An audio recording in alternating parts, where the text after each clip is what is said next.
April மாதம் 26ஆம் தேதி முதல் 18 மாதத்திற்கு சில சவால்களை சந்திக்க வேண்டிய நேரம் ரிஷபராசிக்கு. பாடி என்னங்க இப்படி பயமுறுத்துறிய அப்படின்னு தானே கேட்குறீங்க. தமிழ் வருஷம் விசுவாசு வருஷம், வசு வருஷம். சித்திரை மாதம் 13ஆம் தேதி சனிக்கிழமை ராகு கேது பெயர்ச்சி நடைபெறுது. இதுவரைக்கும் இருந்த ராகு பகவான் மீனத்திலிருந்து கும்பத்திற்கும், கேது பகவான் கன்னிராசியிலிருந்து சிம்மராசிக்கும் பிரவேசம் அடைகிறார்கள். ஆன்டி கிளாக் வைஸில் இந்த கிரகங்கள் பெயர்ச்சி அடையுது. இந்த பெயர்ச்சி நமக்கு நிறைய சவால்களை எதிர்கொள்வதற்காக உருவாக்கக்கூடிய பெயர்ச்சி. இந்த பெயர்ச்சியில நம்ம ரொம்ப திடமா சில விஷயங்களை எதிர்கொள்ள வேண்டிய கட்டாயம் ஏற்படும். ரிஷபராசிக்காரர்களுக்கு கட்டாயம்ங்கிறது ஒன்றும் பெரிய விஷயமே இல்லை. எல்லா கட்டத்தையுமே தாண்டி வரக்கூடியவங்க ரிஷபராசிக்காரர்கள். கட்டம்லாம் எங்களுக்கு சும்மா ஐயா இப்படி நினைக்கக்கூடியவர்கள் இந்த ரிஷபராசிக்காரர்கள். அவங்களுக்கே கட்டம் கட்டக்கூடிய நேரமா இப்ப இந்த ராகு கேது கொண்டு வர. இந்த ராகுவால் நன்மையா கேதுவால் நன்மையா? எத்தனை பர்சன்டேஜ்? 50-50. என்னங்க எங்களுக்குமா? ஆமா, 50க்கு 50, 50-50. அப்ப 50% லாபம் இருக்கப்பா. அதை வச்சு மீதி 50 நம்ம தக்க வச்சுக்கலாம்ல. முடியும், முடியாதது என்ன இருக்கு? அப்படிப்பட்ட ராகு பகவான் எத்தனாம் இடத்துக்கு வரார்? ரிஷபராசியிலிருந்து கவுண்ட் பண்ணீங்கன்னா ராகு உங்களுக்கு 10வது வீட்டுக்கு வருகிறார். 10th place. நல்லா தெரிஞ்சுக்கிங்க. 10வது இடத்துல 2 லாபம் இருக்கு. ஒன்று பொருளாதாரத்தில், அதே மாதிரி தொழிலில், 2 விஷயத்திலையும் நம்மளுடைய எண்ணம் மேலோங்கும். பொருளாதாரத்தை உயர்த்தணுங்கிற எண்ணம் மேலோங்கும். ரிஷபராசிக்காரர்களுக்கு 10வது வீட்டுக்கு ராகு வர்றதுனால பொருளாதாரத்தை உயர்த்தணும். எப்படியாவது என்ன நான் பண்றேன், என்ன அடகு வச்சாலும் பரவாயில்ல சார் அப்படின்னு பொருளாதாரத்தை உயர்த்துறதுக்கு யோசிக்க தோணும். தொழிலை மேம்படுத்தணும். அது பிசினஸா இருக்கட்டும், வேலை பார்க்குற இடமா இருக்கட்டும், மேம்படுத்தணுங்கிற எண்ணம் ஏற்படும். இது பிளஸ். மைனஸ், இந்த ராகுவால பண விரயம் ஏற்படும். நல்லா கவனிங்க, பார்த்து செலவு பண்ணுங்க. இன்னைக்கு நான் பேசுறத நல்லா தெரிஞ்சுங்க. ஏப்ரல் 26லேருந்து என் ஞாபகம் தான் உங்களுக்கு வரணும். என் ஞாபகத்தை வச்சு என்ன பண்ண போறீங்க அப்படின்னு கேட்குறீங்களா? நட்டம் வராது. அந்த ஐயா சொல்லியிருக்கிறார்ல, இவ்வளோதான் எடுத்துக்கணும், வேற ஒன்றுமே இல்லை. அந்த ஐயா சொல்லியிருக்கிறார்ல, நமக்கு இந்த லாட்ரி வேண்டாம், நம்ம சூதாட்டம் வேண்டாம், ஈஸியாக கிடைக்கிற சப்போர்ட்டு வேண்டாம், நம்மளை பேருக்கு கைத்தற்றவனை நம்பக்கூடாது. 1 ரூபா செலவு பண்ணாலும் 9 தடவை யோசிங்க, தப்பு இல்லை. எப்படி? 1 ரூபா செலவு பண்ணாலும் 9 தடவை யோசிங்க. 1 தடவை இல்லை, 9 தடவை யோசிச்சா பிளான் மாறும். ஆனால் 1 தடவை யோசிச்சோம்னா பிளான் மாறாது, 2 தடவை யோசிச்சா பிளான் மாறாது. ஏன்னா நமக்கு என்னன்னா லாபம் வர மாதிரி அப்படி தெரியும். ஏன்னா இந்த பக்கத்தில் சனி குரு வேற ஏப்ரல் என்ன பண்றாரு, உங்களுக்கு நல்லா சப்போர்ட்டிங்காக வரப்போறாரு. கண்டிப்பாக வீட்டில் இப்போ ஒரு கல்யாணம் பண்ணுறோம், வீடு கட்டுறோம், பணம் விரயம் தானே ஆகும். வீடு கட்டும் போது என்ன பண்ணுவீங்க? நீங்கள் ஒரு 20 ரூபாய்க்கு டைல்ஸ் போடலாம்னு நினைக்கிறீங்க. வெறும் 20 ரூபா, 20 rupees ஒரு டைல்ஸ்னு வச்சுப்போம். இதுக்கெல்லாம் கிடைக்குதான்னு தெரில. அவர் இன்ஜினியர் சொல்கிறாரு, ஒரு 35 ரூபாய்க்கு டைல்ஸ் ஆனால் சூப்பராக இருக்கும் சார் அப்படிங்கிறார். கடைக்கு போறீங்க, கடைக்காரர் சொல்றாரு, சார் 35க்கு இப்படி ஒரு டைல்ஸ் இருக்கு சார், 42க்கு ஒரு டைல்ஸ் இருக்கு சார், நீங்க எதை சார் விரும்புறீங்கன்னா மனசு எப்படி இருக்கும்? 42 மேலதான் கண்ணு வரும், 35 டம்மியா போயிடும். புரியுதா? இப்ப என்ன ஆகும்? விரயம் உறுதி. நம்ம திங்கிங்கே 20 தான். இன்ஜினியர் 35 போட்டாரு, கடைக்காரர் 42 போட்டாரு, வேலை முடிஞ்சு போச்சா? இது மாதிரி விரயம் ஏற்படும். ரிஷபராசிக்காரர்கள் நல்லா கேட்டுங்க. அதுவும் கட்சியில் இருக்கிறவங்க, சங்கத்தில் இருக்கிறவங்க, இந்த குடும்பத்துக்கு தெரியாம செலவு பண்றவங்க, ஆம்பளையா இருக்கட்டும் பொம்பளையா இருக்கட்டும், நல்லா தெரிஞ்சுக்கிங்க. தயவு செய்து காசை பட்ஜெட்டை ஓப்பன் டாக்ல வச்சுக்கிங்க. இல்லைன்னா நிறைய இழப்பதற்கு வாய்ப்பு உண்டு. எல்லாம் கௌரவம் தான். எது இருக்குன்னே தெரியாம செலவு பண்ணுவோம். சாதாரண ஒரு ஹோட்டலில் போனோம்னா 40 ரூபாய்க்கு சாப்பிட்டு வந்துடலாம். பெரிய ஹோட்டலுக்கு போனால் 40 ரூபா ஜிஎஸ்டியே கொடுக்குற மாதிரி இருக்கும். ஆனால் கௌரவம் என்ன பண்ணும்? வாங்க அந்த ஹோட்டலுக்கு போவோம். இந்த 18 மாசத்துக்கு அதெல்லாம் வேண்டாம். பண விரயம் எந்த ரூபத்தில் வரும்னு தெரியாது. ஏன்னா கஷ்டப்பட்டு சம்பாதிக்கிறீங்க. இந்த 18 மாதம் கொஞ்சம் அப்படி இப்படி தான் இருக்கும் வாழ்க்கை. நம்ம என்ன பண்ணலாம்? ஏன்னா சனி குரு சாதகமாக இருக்கும்போது ராகு என்ன பண்ணுறாரு? பண விரயத்தை கொடுக்க தயாராகிறாரு. அவர் கௌரவத்தின் அடிப்படையில் பண விரயத்தை கொடுக்க போகிறாரு. நம்ம இன்னும் சொல்லப்போனால் யாராவது கவர்மெண்ட் வேலை வாங்குறேன், இல்லை படிக்கிறதுக்காக செலவு, வெளிநாடு போகிறதுக்காக செலவு, எக்ஸ்ட்ரா இவர் கேட்டார், அவர் கேட்டார், சோறு கேட்டார், இதுக்கெல்லாம் எதுவும் செலவு பண்ணாதீங்க, நம்பி பண்ணாதீங்க. விரயம். கல்யாணத்துக்கு பண்ணுறதுக்கே நான் இவ்வளோ யோசிக்கிறேன். கல்யாணம் பண்ணணும்னாலே ஒரு மண்டபம் 40,000 ரூபாயில் மண்டபம் இருக்கான்னு பார்க்கணும். 80,000 தான் இருக்குன்னா கோயிலில் கல்யாணம் பண்ணலாம், தப்பு இல்லை. ஏன்னா விரயம் எப்படி வேணாலும் போகும். அது கடன் வாங்கி தானே பண்ண போகிறோம். நம்ம என்ன கையிருப்பை வச்சுக்கிட்டு இருக்கிறோம்? இந்த பேங்க்லேருந்து எடுத்துப்போம், அந்த பேங்க்லேருந்து எடுத்து போகணும்.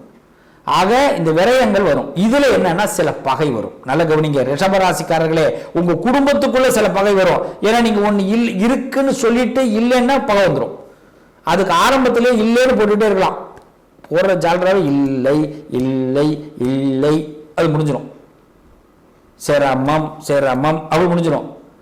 நீங்கள் வீட்டில் குடும்பத்தில் உள்ளவங்கள்ட்டெல்லாம் ரிஷபராசிக்காரவங்க, நான் உனக்கு இதை பண்ணிடுறேன், அதை பண்ணிடுறேன், அதை செஞ்சு கொடுத்துட்றேன், இதை செஞ்சு கொடுத்துட்றேன் ஆரம்பத்தில் போட்டுட்டு இந்த 18 மாதம் என்ன ஆகும் அப்படின்னா அதை செயல்படுத்த முடியாமல் தவிப்பீங்க. பணப்பிரச்சனை வருது. அப்போ இந்த குடும்பத்தில் உள்ளவங்களுக்கு நீங்கள் எதிர்ப்பாயிடுவீங்க. உங்கள் ஆஃபீஸில் உள்ளவங்களுக்கு நீங்கள் எதிர்ப்பாயிடுவீங்க. நல்லா தெரிஞ்சுங்க. அப்போ வாயை விடும் போது பார்த்து வாய விடுங்க. எதுவாக இருந்தாலும் முன்னாள் முதலமைச்சர், தமிழகத்துடைய கல்வி தந்தை காமராஜர் ஒரு வார்த்தை சொல்லுவாராம். நான் கேள்விப்பட்டிருக்கேன், பார்த்ததில்லை. ஆகட்டும் பார்க்கலான்னு வரான். அந்த வார்த்தையை மனசில் வச்சுங்க. யாரு கேட்டாலும் ஆகட்டும் பார்க்கலான்னு சொல்லுங்க. பெரியவங்க சொன்னதெல்லாம் இந்த இடத்துல தான் நமக்கு பதிவு பண்ணணும். அப்படிப்பட்ட கல்வி தந்தையுடைய வார்த்தையை நம்ம இன்னைக்கு பிரயோகம் பண்ணணும். அப்பயாவது அவர் ஞாபகம் நமக்கு இருக்கணும். ஆகட்டும் பார்க்கலாம் அப்படின்னா என்ன? முடிஞ்சா அந்த விஷயத்தை செய்ய போறோம், முடியலன்னா இல்லைன்னு போறோம். நான் கண்டிப்பா செய்கிறேன், 100% செய்கிறேன், உறுதிமொழி எடுக்கிறேன் அப்படின்னா அவன் திரும்பி கேட்பான். அதுல பகை வந்துடும். நீ இன்னைக்கு சொன்னீங்க, ஏன் செய்யல? அதனால ரிஷபராசிக்காரர்கள் பகையை ஏற்படுத்திக்காம இருங்க. அன்பு சகோதரனா உங்களுக்கு இந்த பதிவை நான் பண்ணிடுறேன். அடுத்தது இதுக்கு என்ன பண்ணலாம்? ரொம்ப சிம்பிள். துர்க்கை வழிபாடு அவசியம். துர்கா மந்திரத்தை சொல்லுங்கள். ரிஷபராசிக்காரர்கள் நீங்க ஓஹோன்னு வருவீங்க. அடுத்தது கேது பகவான். இந்த கேது பகவான் பாருங்க, சும்மா இல்லை, 4வது இடத்துக்கு வரார். இந்த ஆளு 10வது இடம். வீக் பாயிண்ட் ஒரு மனுஷனுக்கு பணம் தான், பதவி தான், அதுல தான் வராரு ராகு. இந்த ஆளு 4வது இடத்துக்கு வரார். இந்த 4வது இடங்கிறது தாயார் ஸ்தானம். அப்ப அம்மா வழி உறவுகள், அம்மாவுடைய உடல் நலங்கள், இதுலெல்லாம் கொஞ்சம் கவனமா இருக்கணும் ரிஷபராசிக்காரர்கள். அம்மாவுக்கு உடம்பு சரியில்லாம போகலாம். அம்மாவுடைய உடல் நலங்களை கவனமா பார்த்துக்கணும், அவ்வளவுதான். நல்லா இருக்கிறாங்க அம்மா, ரிஷபராசிக்காரருடைய அம்மா நல்லா இருக்காங்கன்னா திடீர்னு சிக்காவுவாங்க. ரொம்ப கவனமா இருக்கணும்ல, அவ்வளவுதான். ஒரு ஃபுல் செக்கப்பு, வேற என்ன? ரிஷபராசிக்காரர்கள் ஃபுல் செக்கப் எடுத்துக்கணும். அவங்க அம்மா எடுத்துக்கிட்டா போதும். அதுக்கு ரிஷபராசிக்காரர்கள் ஃபுல் செக்கப் எடுத்துக்கணும். ஏன்னா அவங்க அம்மா குணமாகணும்னா இவர் நல்லா இருந்தால் தான் அம்மா பார்த்துக்கலாம். ஸோ உடல் ரீதியாக ரிஷபராசிக்காரர்கள் கவனமாக இருக்கணும். நான் எப்படி சொல்றேன் பார்த்தீங்களா? அம்மாவை குணப்படுத்த இவர் குணமா இருக்கணும். அப்ப இவரும் உடம்புல கவனமா இருக்கணும். நீங்க ஆணாக இருக்கட்டும் பெண்ணாக இருக்கட்டும், ரிஷபராசிக்காரர்கள் உடல் ரீதியாக கவனமா இருங்க. புது வியாதிகள் வர வாய்ப்பு உண்டு. அதனாலதான் என்னன்னா, நமக்கு என்ன ஆகாரமோ அந்த ஸ்பெஷல் ஐட்டம்லாம் வேண்டாம். ஒரு ஹோட்டலுக்கே போனோம்னா இங்க என்ன ஸ்பெஷல் அது வேண்டாம். உங்க மைண்ட்ல ஒன்று ஏத்திங்க, நம்ம வீட்டு சாப்பிட்றதுக்கு ஹோட்டலுக்கு போறோம், சுவைக்கு போகல அப்படின்னு 18 மாசத்துக்கு முடிவு பண்ணிடுங்க ரிஷபராசிக்காரர்களே. எங்கேயுமே செலவு பண்றதுனாலும் சரிதான், அத்தியாவசிய அவசிய செலவு பண்ணுங்க. வியாதி வருவதற்கான வாய்ப்பு இருக்கு. நம்மள எப்ப வியாதி வருது? நாம ஒரு விஷயத்தை கண்டுக்காம போகும்போது வியாதி வருது. நமக்கு லிவர் இருக்குங்கிறான், லங்ஸ் இருக்குங்கிறான், கிட்னி இருக்குங்கிறான், சட்டினி இருக்குங்கிறான், எல்லா நீயும் இருக்கு. ஏதாவது ஒன்றை பத்தி நம்ம கவலைப்படுறோமா? நாம நம்மளை பத்தியே கவலைப்படுறது இல்லை. அப்புறம் இதெல்லாம் எங்க இருக்குன்னு யாருக்கு தெரியும்? நமக்கு எல்லாம் தெரிஞ்சது கை, காலு, மூக்கு, வாய் தான் தெரியுது. அப்படித்தானே தெரியுது. நீங்க நினைச்சு பாருங்க, எதிராளி ஒருத்தனை பார்க்கும்போது கிட்னி, சட்டினி எல்லாத்தையும் நினைச்சு பாருங்க. நம்ம வாழவே பிடிக்காது. நம்ம என்னைக்காவது திங்க் பண்ணணும். ஒரு காஃபி குடிக்கும் போது நம்ம லங்ஸுக்கு இது ஓகேவா, நம்ம கிட்னிக்கு ஓகேவா, லிவருக்கு ஓகேவா, அவ்வளவுதான். சாப்பிடும் போது இது ஓகேவா, இதை நீங்க இப்போ ஓகேவான்னு அதை கிட்ட மைண்டு கிட்ட டெஸ்ட் பண்ணிட்டு தான் நீங்க உள்ள அனுப்பணும். இல்லைன்னா நீங்க டெஸ்ட் பண்ணாம உள்ள அனுப்பினா ஃபெயிலியர் ஆகும். இப்போ புரியுதா? இந்த கேது 4ஆம் இடத்துக்கு வரார். ரொம்ப முக்கியம் என்னன்னா, பந்துக்கள்கிட்ட ரொம்ப அந்யோன்யமா நீங்க பழகணும். பந்துக்கள்னா சொந்தக்காரன். எப்பயுமே தெரிஞ்சுங்க, தீபாவளியிலே எல்லாருக்கும் பிடிச்ச வெடி எது சொல்லுங்க? சரவெடி. புஷ்வானம். இந்த 2 தான் எல்லாருக்குமே ரொம்ப பிடிக்கும். அதிகமாக செலவு பண்ணுறது அதுக்கு தான் பண்ணுவோம். ஏன் சொல்லுங்க? அது மாதிரி தான் சொந்த காரணம். வெடிச்சானா 10 நிமிஷத்தில் வெடிச்சு தள்ளிட்டு போடுவான். அவ்வளோ குப்பை இருக்கும் அந்த இடத்துல. அது அழுறதுக்கு 2 நாள் ஆகும். நம்ம ஒன்று ஒன்றா வைக்கிற வெடிக்கும், அவன் வச்ச வெடிக்கும் வேலை முடிஞ்சு போடும். அதுமாரி ஒரு வானம் விடுவான், புஷ்வானம் விட்டான்னா முடிஞ்சிடும். வெளிச்சமும் இருக்கும், பவரும் இருக்கும். அப்போ சொந்தக்காரன்ட்ட ரொம்ப கவனமாக இருக்கணும். ரிஷபராசிக்காரர்கள் ரொம்ப கவனமாக இருக்கணும். முக்கியமாக விரோதத்தை வளர்த்துக்க கூடாது. எவ்வளோ ஒரு ஒன்று நல்லா தெரிஞ்சுங்க. எல்லாத்துக்குமே ஒரு பெரியவர்கள் எல்லாம் ஒரு இடம் சொல்லியிருக்கிறாங்க. இந்தந்த இடத்துல இதை வை, இடத்த மாற்றி வைக்காதுன்னு.